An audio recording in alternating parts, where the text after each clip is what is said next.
everyone, and welcome back to the Museum Show and Tell show. My name is Nicole, and I am the host, and I'm here with Jan from the Penetanguishene Museum and Genevieve from the Huronia Museum. Howdy.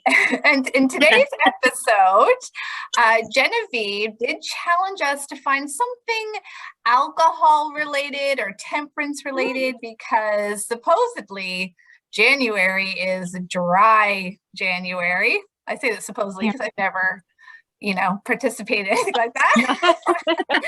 But during COVID times, yeah. So Genevieve, you're the one that challenged us. So do you want to go first? Yes, I would be delighted. Well, I found this really neat piece of paper, and what it is, I don't know if anyone can read that. Yeah. It is a requisition for liquor for medical practitioners. So I don't know if any of you can remember way back in your grade 10 history class or whenever it was that it was mandatory for you to take it. But there was a prohibition in Ontario between 1916 and 1927. But the provincial government did allow numerous exceptions. Like wineries were exempted from closing. Some breweries, I can't say that word, and distilleries remained open for the export. And you could also, let's see where I've got it right here. You could still acquire alcohol from doctors' offices and drugstores for medical reasons. So, I mean, it's a very suspicious reason for needing alcohol. And actually, in 1920, the provincial government, doctors prescribed more than 650 prescriptions. They wrote more than 650 prescriptions for alcohol. So this one it's been scratched out. It was sent to the husband of a woman from Midland. Her name was May Byrne. Her husband was J.G. Johnson, and he was in Toronto at the time. So his friend got this prescription for him. It was to be filled at Jerry's drugstore. It's been scratched out, but that was in Midland. Instead, he got a doctor in Toronto to fill it out for him. And interestingly, this is very topical. The reason for this prescription, for the doctor prescriptioning, 1 quart of rye, was the Spanish influenza. So I don't know. Yeah, it's kind of a suspicious reason for prescribing alcohol. But on the back, there was a friend of Jack named Moose Moores. His name was Frank Moores, but everyone called him Moose. He was the one that actually got this prescription, and he wrote on the back, I hope Jack enjoys this drink and it fixes up his cold. So there you go, a requisition form for alcohol. A whole quart to fix a cold. That's one heck of a cold, eh? I know. Well, just like today, though, I mean, it was Spanish influenza that he had, but just like today, people are calling the COVID, it's just a cold. Right, right. Moose apparently considered COVID to be a cold as well. I mean, the Spanish flu, not COVID. The 1918 version of COVID, I guess. Well, I guess it could help some symptoms. I don't know. Yeah. Make you forget about them or something. Yes, that's more like it. Yeah.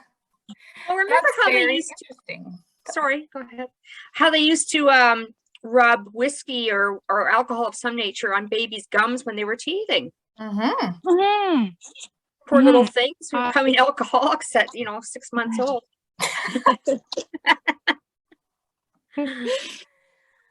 All right, so for our artifact, I guess the first thing I thought of when you were talking about alcohol and temperance, and I was thinking about sort of the differences between Midland and Penetanguishene. And I was aware that, and I'm not sure about the dates because it is Midland that participated, was that Midland was dry for years. Do you know the dates for that? I know at least in 1916 Midland was dry, and I think it wasn't until the late 1950s, possibly the 1960s, where they actually voted. It was a municipal vote to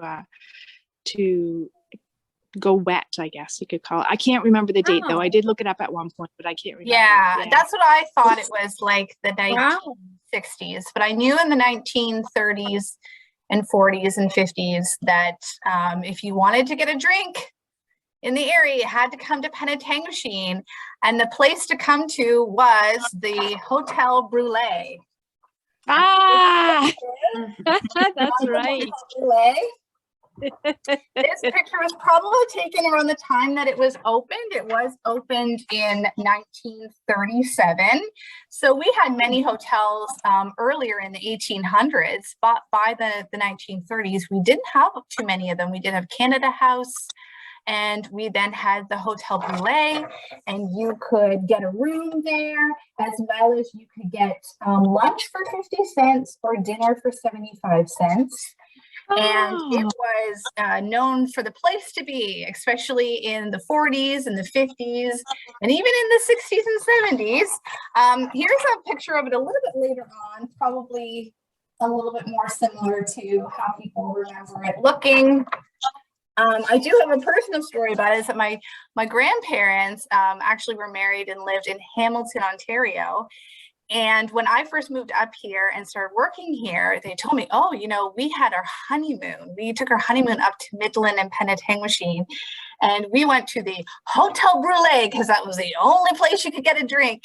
And they got married in 1943. So, I knew it was definitely the place to be in 1943. And it actually stayed open until the late 90s, early 2000s. I think it's closed down shortly before I sort of moved to the area, but you could still see the sign at the building. And that building originally was built in the late 1800s, and this is what it originally looked like. Oh. It was the old carriage works, which turned into the Shanahan Carriage Works. And then Shanahan actually then moved. There is a Shanahan car dealership in Newmarket, and they're related to the Shanahans that owned this Carriage Works place in the late 1800s.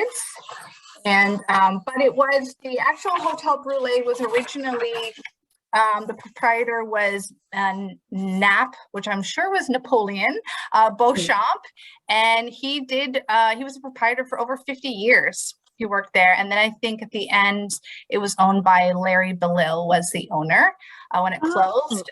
But definitely around here, there's lots of fun stories of lots of good times at the Hotel Brûlée. So when I think about Temperance and, you know, staying away from alcohol, especially in the late, 1900s, I'm thinking that's a Midland thing, not a Penetanguishene. Penetanguishene when you have a good time.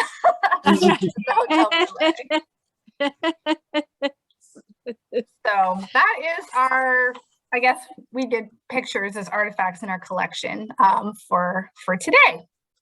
So Jan, what is our theme for next week? Well, we have had one of our very loyal show and tell viewers make a special request, which we'd like to fulfill for her. And she would like us to do a little episode about Franco-Ontarians. So that is our challenge for next week. And just to let anybody know, if you have a specific topic that you would like us to challenge, we're more than happy to accept your challenge and see what we can do with it. Oh, absolutely. Great. So we'll see everybody next week at the museum show and tell show, and hopefully both of our museums might be open by next week. So see you then. Yeah. Okay. Bye.